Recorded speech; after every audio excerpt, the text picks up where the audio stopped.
A boy wakes from a dream and goes straight to his father. "O my father, lo, I saw in a dream 11 planets, and the sun and the moon, I saw them prostrating themselves unto me." 11 stars, as most translations render it, with the sun and the moon, all bowing to a herdsman's son. His father does not smile. He lowers his voice and warns him. "Tell not thy brethren of thy vision, lest they plot a plot against thee." This is Surah Yusuf, the 12th chapter of the Qur'an, the chapter that calls itself the best of stories, heard here in Marmaduke Pickthall's classic English translation. And the father's warning starts coming true almost at once. His 10 older brothers already resent him. "Verily, Joseph and his brother are dearer to our father than we are, many though we be. Many though we be." They mutter among themselves. One wants him dead. Another talks the group down to something colder. "Kill not Joseph, but if ye must be doing, fling him into the depth of the pit. Some caravan will find him." So they beg their father to let the boy come out with them, promise to keep him safe, and lower him into a dry well and walk away. And at the bottom of that well, the text plants the story's long fuse. A promise reaches Joseph. "Thou wilt tell them of this deed of theirs when they know thee not." One day he will stand in front of his brothers, and they will not recognize him. Hold on to that line. The entire chapter is built to pay it off. That night, the brothers come home weeping, carrying his shirt soaked in false blood. "A wolf ate him," they say.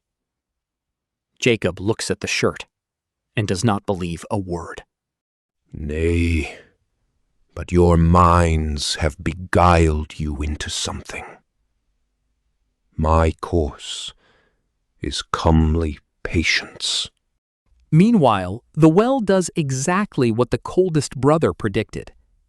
"And there came a caravan, and they sent their water drawer. He let down his pail. He said, 'Good luck, here is a youth.' The traders hide him like found cargo and sell him in Egypt for a few pieces of silver." The text pauses on how little they thought he was worth. A short piece of context from outside the text. The story has just crossed between two real worlds. Canaan, in the southern Levant, was herding and farming country. Small towns, wells, caravan roads.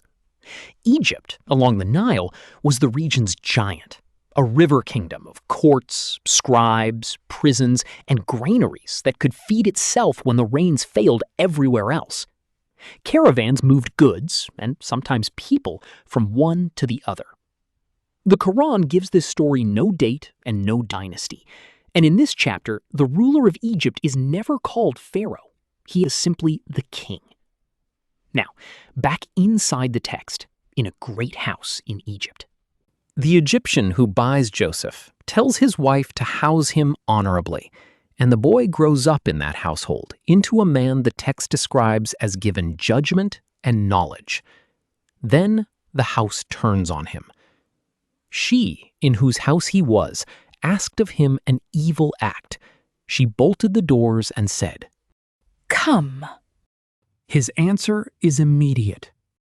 "I seek refuge in Allah. Lo, he is my Lord, who hath treated me honorably." He runs for the door.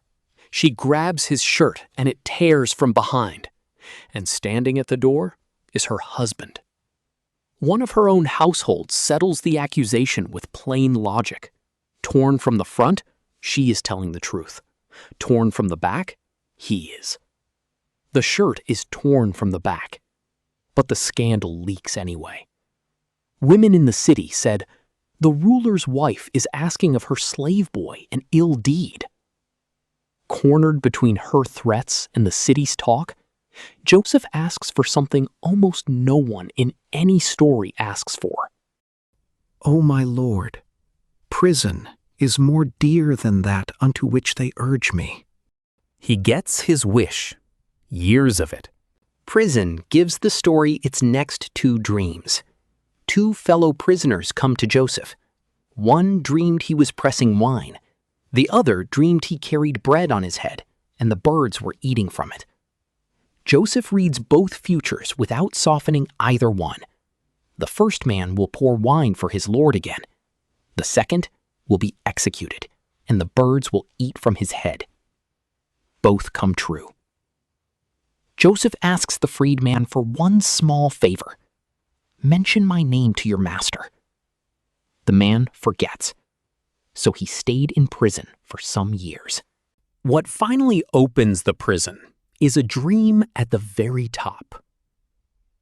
The king said, Lo, I saw in a dream 7 fat kine which 7 lean were eating, and 7 green ears of corn, and other 7 dry.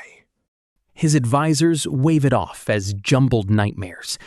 Then the forgetful cupbearer remembers the man in prison who reads dreams. Joseph sends back 14 years of planning in 3 sentences. Sow for 7 years as usual, and leave what you harvest in the ear, storing nearly all of it. Then 7 hard years will devour what you stored, all but a little. Then comes a year of relief, when the people will press wine and oil again. And still, Joseph will not walk out. He refuses release until the old accusation is reopened, and the women of the city, questioned openly, clear his name. Vindicated, Joseph is summoned. Thou art today in our presence established and trusted. The king tells him. Joseph asks for one specific job. Set me over the storehouses of the land. Lo, I am a skilled custodian. The boy sold out of a well for a few coins now controls the grain of Egypt. One more short piece of context, because those storehouses were very real. Painted wooden models buried in Egyptian tombs of the Middle Kingdom, now in museum collections, show the machinery exactly. Granary courtyards, workers hauling sacks, scribes crouched with tablets, counting every measure in and out. None of this dates Joseph's story.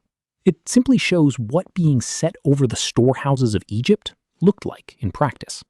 The 7 lean years arrive, and the famine reaches Canaan.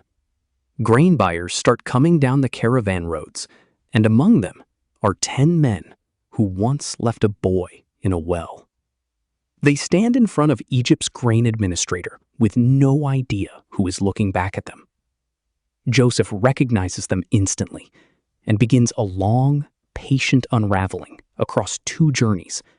He demands they bring their youngest brother, Benjamin, then contrives to keep Benjamin beside him and watches what losing a second son does to the rest.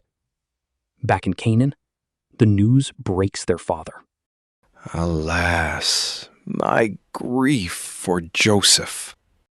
In the Qur'an's telling, Jacob weeps until his eyes turn white and his sight fails. Yet he refuses to let the story close.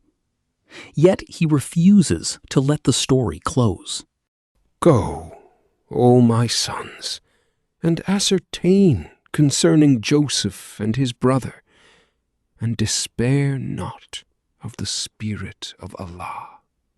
On the final journey, the brothers arrive as broken men, begging for whatever measure their poor goods will buy. And Joseph ends it with a single question about their own past. Do they remember what they did to Joseph and his brother? They stare at him. Is it indeed thou who art Joseph?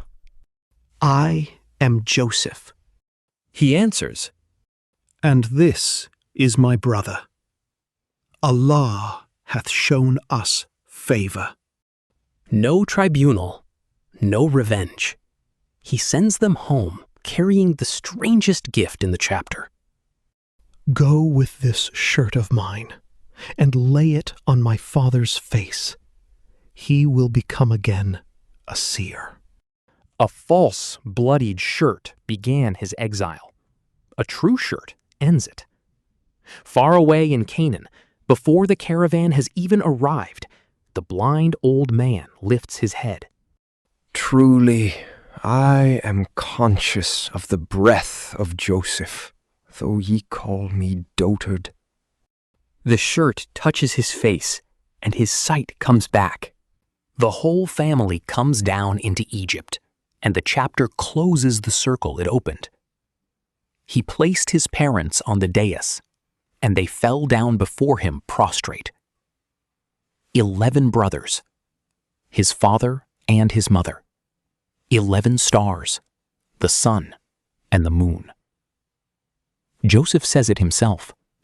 O my father, this is the interpretation of my dream of old. My Lord hath made it true. The dream from the first scene lands in the last one, and the boy who was told to keep it secret finally gets to explain it out loud, with everyone it foretold standing in the room. Then the text steps outside its own final scene and says why it was told. In their history, verily there is a lesson for men of understanding. It is no invented story. That is how the chapter ends, and it matches how it began, calling itself the best of narratives. Surah Yusuf is often described as the one chapter of the Qur'an that carries a single story from its first scene to its last. And you have just heard why. A dream, a well, 2 torn shirts, a prison, a famine, and a family restored, each piece set in place before it pays off. The verdict the text leaves you with is its own, a story worth telling for anyone who stops to understand it.